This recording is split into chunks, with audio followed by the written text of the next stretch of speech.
Medidas electrónicas 1, instrumentos analógicos, parte 4. Instrumentos electrodinámicos. Son instrumentos analógicos que permiten construir voltímetros, amperímetros, fatímetros, varímetros, cofímetros. Los tres últimos solo varían en la escala, y frecuencímetros, y se emplean como instrumentos de transferencia en la calibración de voltímetros y amperímetros. Los tipos constructivos para medición de potencias permiten clases elevadas del orden del 0,2 y 0,1, mientras que en amperímetros y voltímetros se logran clases igual a 0,25 y aún menores. Su uso se extiende desde corriente continua hasta algunos kilohertz en ciertos diseños especiales. Tienen un sistema fijo constituido por dos arrollamientos en núcleo de aire o de material magnético de forma rectangular o circular, con conductores de sección adecuada al uso que se destine, y un sistema de bobina móvil similar al utilizado al instrumento de bobina móvil e imán permanente. De acuerdo a los requerimientos de sensibilidad, el sistema indicado puede ser del tipo mecánico, aguja, u óptico, luminoso, y el paraantagónico lo ejerce un sistema de cintas en espiral. La cupla amortiguadora la impone una paleta o émbolo. En los instrumentos de bobina móvil e imán permanente, el imán evita el consumo de potencia externa para generar el campo magnético, resultando evidente que el movimiento electrodinámico requiere de un consumo de potencia más elevado para su operación. Siendo mucho menor la densidad del flujo generada por la bobina fija que la densidad obtenible con imanes permanentes, la sensibilidad del instrumento será menor que el caso de un instrumento de bobina móvil e imán permanente, característica que obliga a emplear un sistema móvil más liviano y apoyos con un menor rozamiento. Debido al campo relativamente débil de la bobina fija, estos instrumentos son extremadamente sensibles a los campos externos parásitos, incluso en mediciones de corriente continua. Se nota esta influencia, por ejemplo, del campo terrestre. Es por ello que generalmente estos instrumentos están protegidos por una envoltura que oficia de pantalla magnética.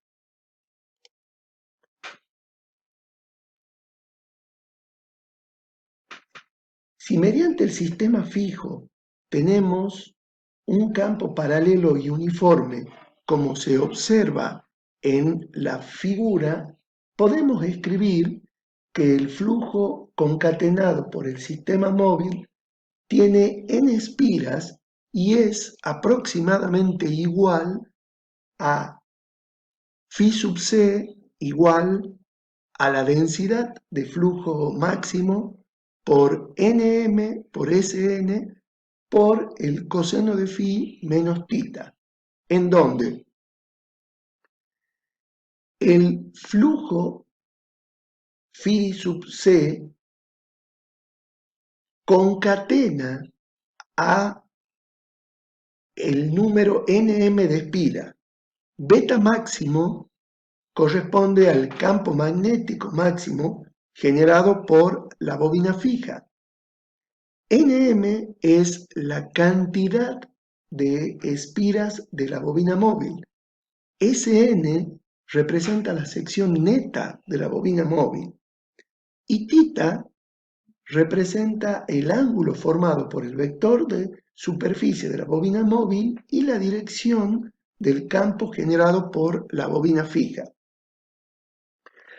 Haciendo los reemplazos correspondientes, vemos que el flujo C será igual al flujo máximo por el número de espiras Nm y el seno de tita. M es el coeficiente de inducción mutua y será igual a un M máximo por el seno de tita. Y entonces, en la última expresión, se observa que la variación de la posición de la inducción mutua M con respecto a la variación angular tiene la forma de n máximo por coseno de tita. En la gráfica de abajo se observa que se representa la variación de m y su derivada con respecto al ángulo tita. Vemos que la misma es lineal aproximadamente dentro de los ángulos menos 30 grados a más 30 grados. Es decir, que la inducción mutua tiene una variación lineal entre estos rangos. Se puede conseguir ampliar el rango desde menos 45 grados a más 45 grados diseñando de manera adecuada las piezas polares. Las distribuciones típicas de la escala dan una uniformidad aceptable en la parte alta y una constricción en la parte inferior, más acusadamente que en otros mecanismos.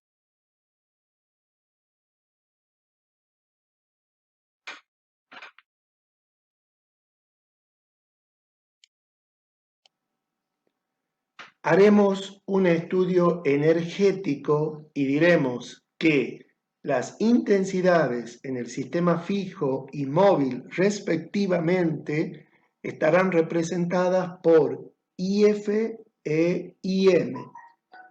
Por estar los sistemas acoplados magnéticamente, la energía magnética almacenada en el conjunto caracterizada por la autoinductancia y la inductancia mutua, tienen las expresiones que desarrollaremos en las ecuaciones que se observan en la diapositiva, partiendo de la ley de Faraday-Lenz y los conceptos de autoinductancia e inductancia mutua quedan definidos por EF igual a la FEM inducida en la bobina fija, EM FEM inducida en la bobina móvil, PF es la potencia reactiva en la bobina fija y PM es la potencia reactiva en la bobina móvil. LF, autoinductancia de la bobina fija. LM,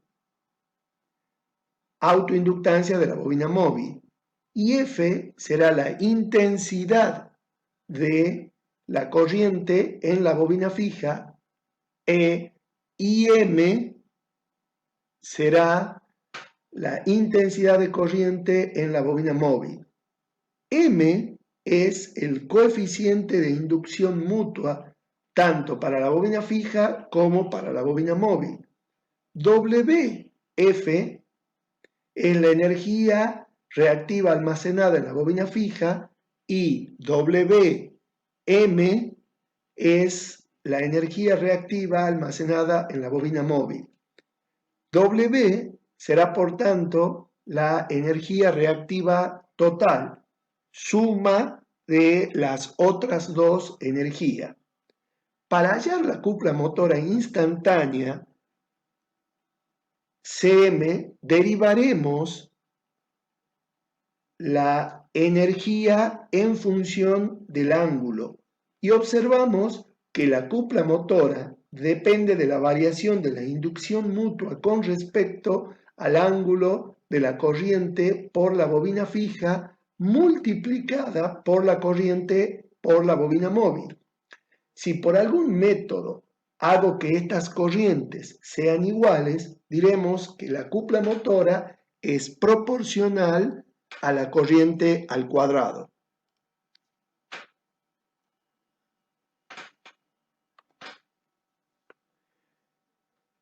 Si excitamos con corriente continua, la aguja alcanzará la posición de equilibrio cuando la cupla motora Cm se iguale con el par antagónico CD, determinado por una constante multiplicada por el ángulo θ.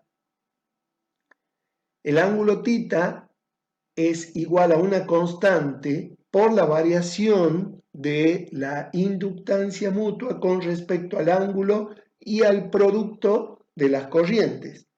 Si trabajamos en la parte lineal del diferencial de M con respecto al diferencial del ángulo, este será constante y resultará en una expresión final que el ángulo es directamente proporcional al cuadrado de las corrientes.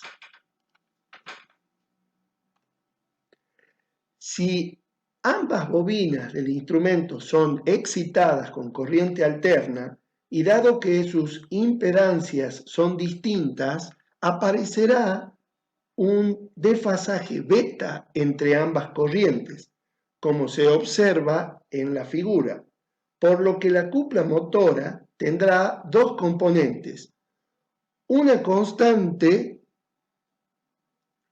y una del doble de frecuencia de la aplicada. Esto corresponde al teorema de Leblanc.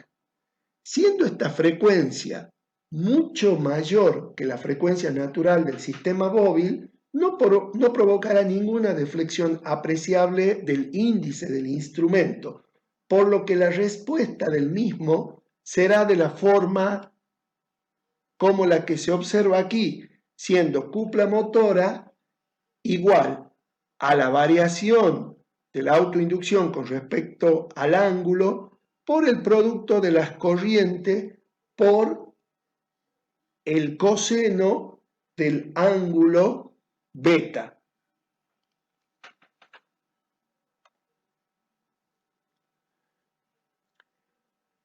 El empleo de materiales magnéticos de bajas pérdidas en los núcleos de la bobina permite aumentar la inducción magnética a expensas de una cierta pérdida de exactitud dada por la alinealidad del mismo. La cupla motora es aproximadamente 20 veces mayor que en los mecanismos sin hierro, por lo tanto pueden construirse instrumentos más pequeños y más robustos. Entre las aplicaciones podemos citar amperímetros y voltímetros tanto de corriente continua como de alterna, vatímetros, varímetro, que es un medidor de potencia reactiva, fasímetro o cofímetro y frecuencímetros.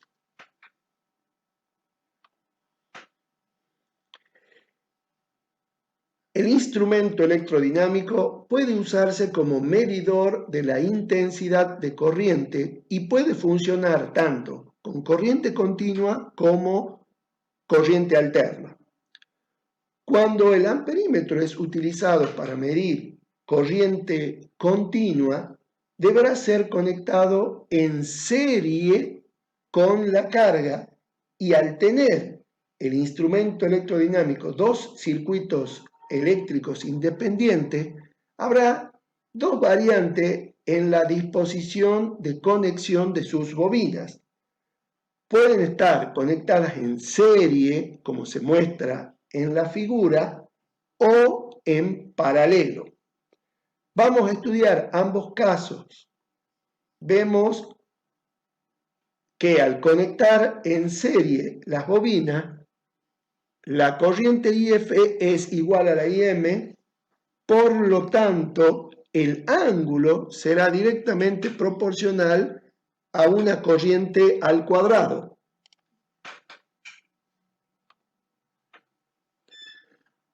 Con una excitación en corriente alterna y considerando que el coseno de beta es igual a 1 y el diferencial de m con respecto al ángulo es constante, podemos decir que también aquí se cumple que el ángulo es directamente proporcional a una corriente al cuadrado. Es decir, este instrumento responde a una ley cuadrática.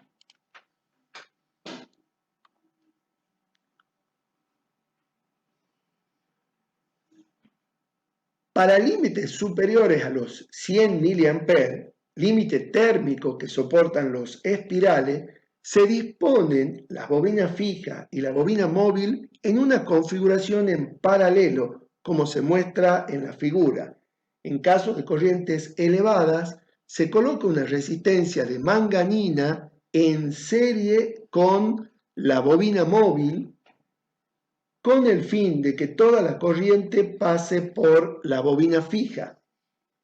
Llamaremos RF a la resistencia de la bobina fija y RM a la resistencia de la bobina móvil.